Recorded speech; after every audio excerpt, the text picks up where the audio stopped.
جو آپ نے یہ ریکنسٹرکٹڈ سابق وزیر اعظم بے نظیر بھٹو کے قتل کی تحقیقات پر بریفنگ دیتے ہوئے رحمان ملک نے سندھ اسمبلی کو بتایا کہ بے نظیر بھٹو قتل کیس کی سازش فاٹا کے علاقے مکین میں تیار کی گئی اور پیسہ بھی وہیں سے فراہم کیا گیا۔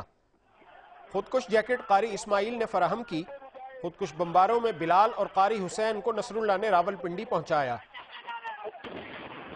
حملے کے بعد جائے وقوع سے ملنے والی باقیات اور رفاقت نامی شخص کے گھر موجود کپڑوں کا ڈی این اے میچ کرنے سے یہ ثابت ہوا کہ ایک حملہ آور نے رفاقت کے گھر رات گزاری۔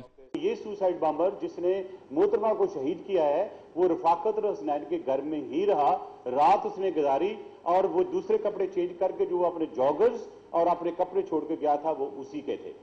وفاقی وزیر داخلہ رحمان ملک کا کہنا تھا کہ بے نظیر بھٹو ہمیشہ القاعدہ، طالبان اور انتہا پسند تنظیموں کے نشانے پر رہیں۔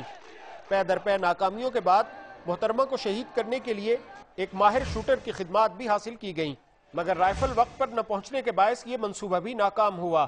بالکل تیار کر کے بیٹھے ہوئے تھے تو جو شاپ شوٹ کرنے کے لیے گن تھی وہ وقت پہ نہیں پہنچی تھی، تو اس وقت محترم بے نظیر بھٹو شہید صاحبہ کا اس وقت بچاؤ ہو گیا۔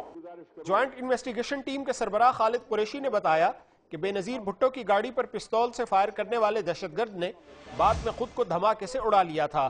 ان کا کہنا تھا کہ بے نظیر بھٹو کی موت بم دھماکے کے بعد سر کے دائیں جانب سخت چیز لگنے سے واقع ہوئی۔ خالد قریشی نے بتایا کہ پولیس اور تحقیقاتی اداروں نے سانحہ لیاقت باغ کے بعد پشتو زبان میں ایک ٹیلی فون کال بھی ٹریس کی۔ بریفنگ کے دوران بیت اللہ محسود اور امیر صاحب نامی شخص کی یہ ٹیلی فون گفتگو اردو ترجمے کے ساتھ ایوان کو بھی سنائی گئی۔ مولوی صاحب السلام علیکم۔ امیر صاحب وعلیکم السلام۔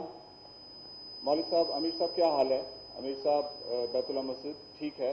مولوی صاحب مبارک ہو، میں تو ابھی رات کو پہنچا ہوں۔ امیر صاحب بیت اللہ مسعود تمہیں بھی مبارک ہو، ہمارے بندے تھے۔ مولوی صاحب ہاں ہمارے تھے۔ رحمان ملک کا کہنا تھا کہ بے نظیر بھٹو کو پاکستان آمد کے بعد خاطر خواہ سیکورٹی فراہم نہیں کی گئی۔